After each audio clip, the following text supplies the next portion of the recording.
For this week, we are going to continue with responsive web design, and we are going to take a look at CSS Grid. CSS Grid is a little bit more complicated than what we have been using in the past. There are some web-based readings specifically on CSS Grid, and then I have quite a bit of information in the lecture demo. So as you can imagine, CSS Grid is laid out in columns or rows. And then there's like a gap between the columns and rows. And typically you set up a grid container class, and then depending on if you are organizing by rows or columns, you've got grid items. And in the grid container class, that is where you tell it whether you are going to have columns or rows. Okay, so this little example is going to be laid out by columns, but there is another command called grid template rows that will lay it out by rows. Okay, and so these examples go through how to create these different grid layouts. And you'll notice that the values can be auto, which are auto sized, or you can specify percentages, which gives you a little bit more control over how those columns look. So as you go through, there are links to interactive examples that you can try. Lots and lots of graphics of examples. And then if you would like something that is a little bit more precise, because using the rows or the columns may not give you the exact layout that you want. There is an option that I prefer. It's called grid template areas. And to me, this is by far the most flexible way of specifying a layout.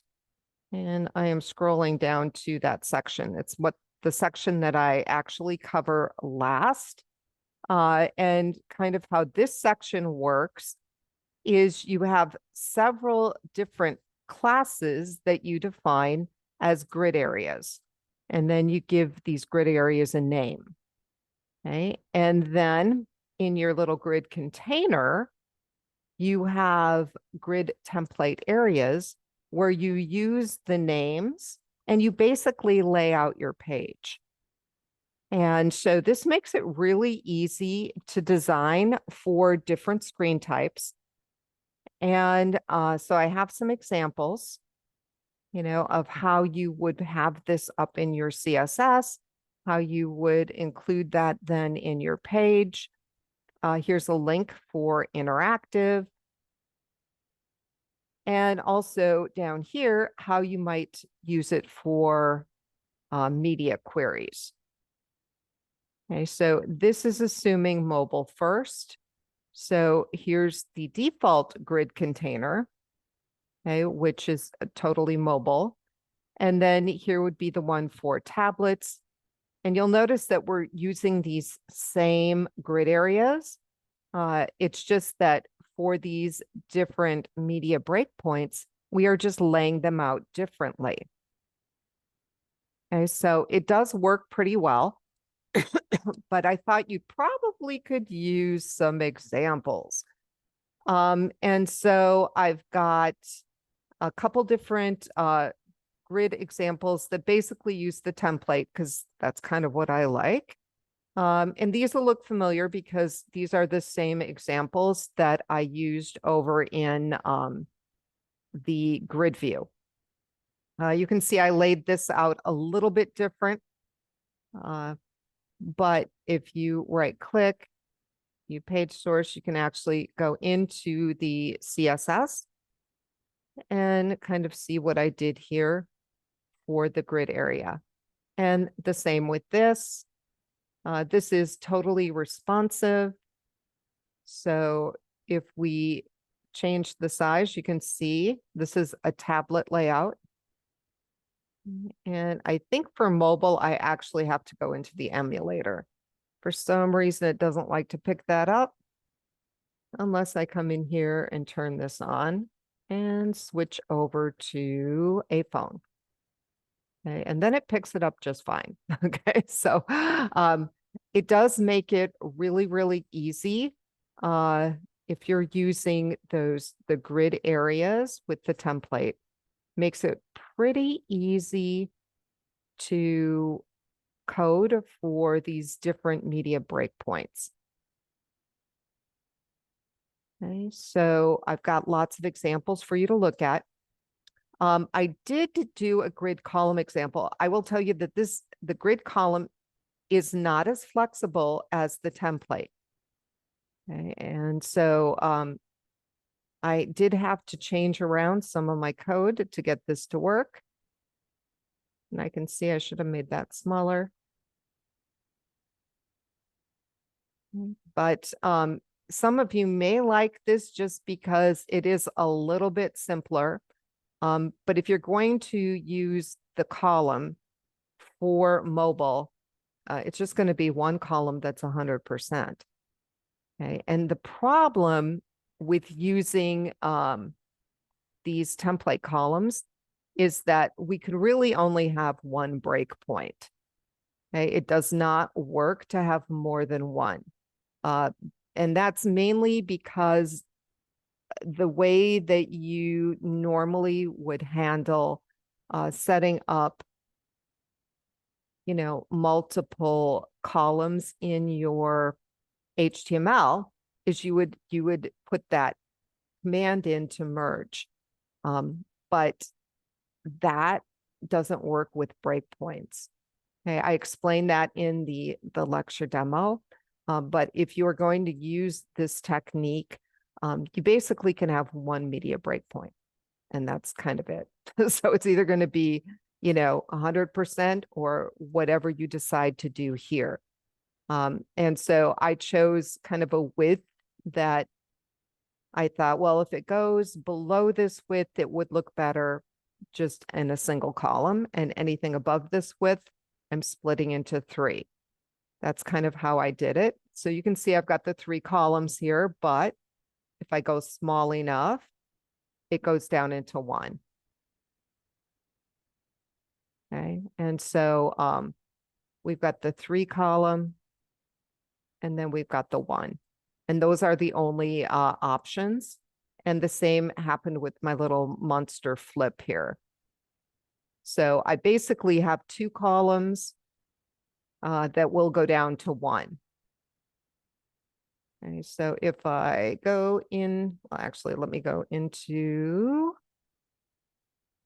the emulator here. And so you can see that it does go down to 1. Okay, so I did have to move some things around. I had to change a lot more of my HTML in order to use the columns. The template, I didn't have to change as much. And as far as the printer friendly goes, you certainly can do that with CSS Grid. You would just lay out your grid container or your columns into basically a single column. So you can see here, I've got the head area in a row. I've got the navigation. I probably should have moved that down. Each one should be in its own row. Okay, but here is an example of what that CSS looks like. Oops.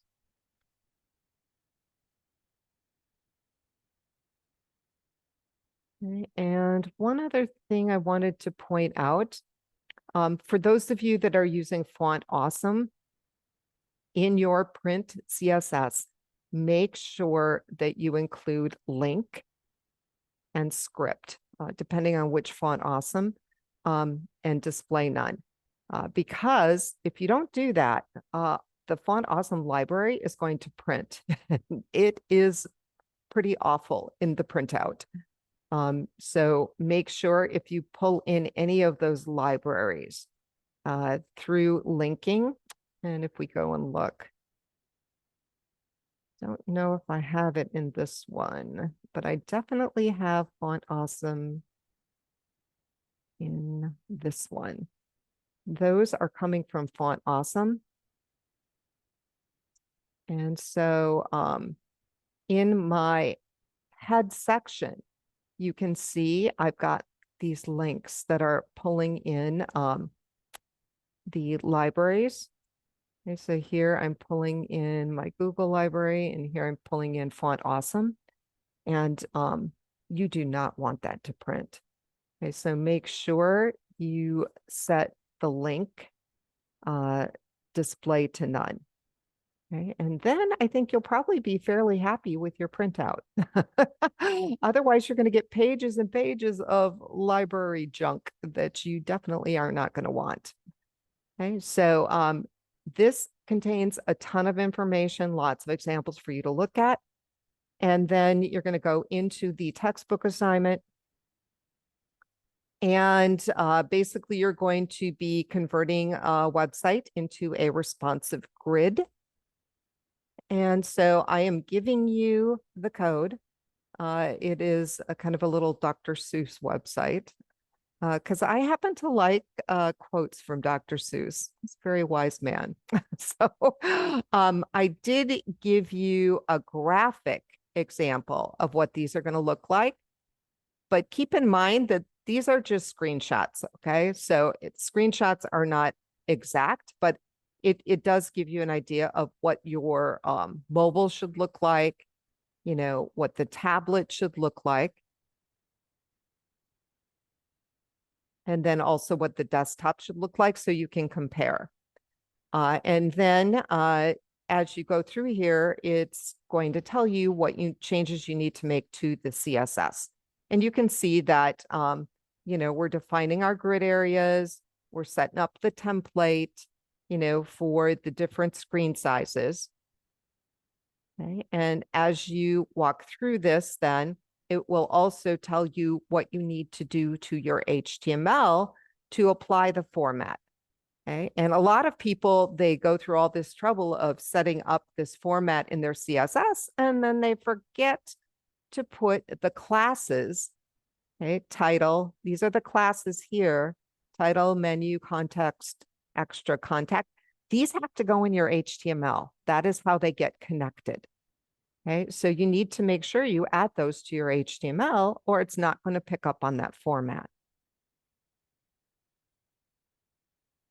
And at this point, we have learned 3 different responsive formats. So what I did was I created a little review exercise. So you're going to download this zipped file, and you will see there's 3 of the exact same HTML documents in here. And so they're named according to the layout that you are going to be adding. Okay, and so you're going to start by opening the Flexbox, and you're going to basically modify the CSS for Flexbox. Okay, and this walks you through how to do that. Everything else has been entered for you. So you are just focusing on the responsive layout. Okay, and then you are going to open up the grid view, and you are going to add the code for grid view, which does involve adding some of those column classes to the HTML as well. And then finally, you're going to open up the CSS grid, and you are going to be adding the grid areas. Okay, and then you will be turning all of that in.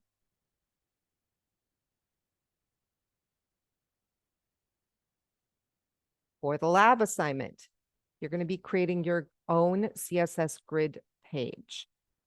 And I mean, you can do the template, which I think is the best, or you can do column or row. So keep in mind that this can be used as a basis for your final project in this class. And you can take what you made last week with grid view, and you can change the CSS and make it into CSS grid. Okay, so you can reuse that content if you want to. And I have several examples where I did reuse the content. Okay, so you can take a look at those, and you can right click and you can view the code to see how I did it. You'll notice that the requirements for your HTML and CSS this week are pretty much the same that they were last week. Okay, the requirements haven't changed. The only real difference is that you are now using CSS grid instead of grid view. Okay, and to help you out for your printing, I did link just to the Seuss printing. Okay. At the end here, you are going to be adding your links for the textbook and lab assignment. Okay, and then once you are done with this assignment, what I want you to do is go into the discussion forum. And whichever responsive page you like better. So if you like the grid view better, you're going to link to that. And if you like CSS grid better, you are going to link to that. And you're going to post a link. And I've noticed that some people are not posting their links correctly. So I'm going to go ahead and grab one that I like. And I do like the monster flip, so I think I'll grab this one. So what you have to do for the link is you have to pull it up live online. And this is not off of my hard drive. Okay, I am viewing it directly on the website. And then you highlight that address and press Control and C to copy. Okay, then you can add your discussion. And I'm going to say my CSS grid responsive site. And then post a link. So I'm going to go ahead and do that. Here is the link. And I can just press Control and the letter V as in Victor. And that'll paste. And then to be a nice guy, I'm going to open it in a new window. Okay, that way people won't lose the discussion forum. Okay, and then I am going to copy these questions, paste them down here. Who is the audience? Okay, so this is my monster one. So I'm going to say people who like monsters and mythical creatures. And what is its purpose? Oh, that's a good one. Okay. To educate about monsters. Alrighty. How did you decide on the design and layout? Educate. How did you decide on the design and layout? Okay, so I used a CSS grid responsive layout. I'm going to pause while I do this, and then I will show you.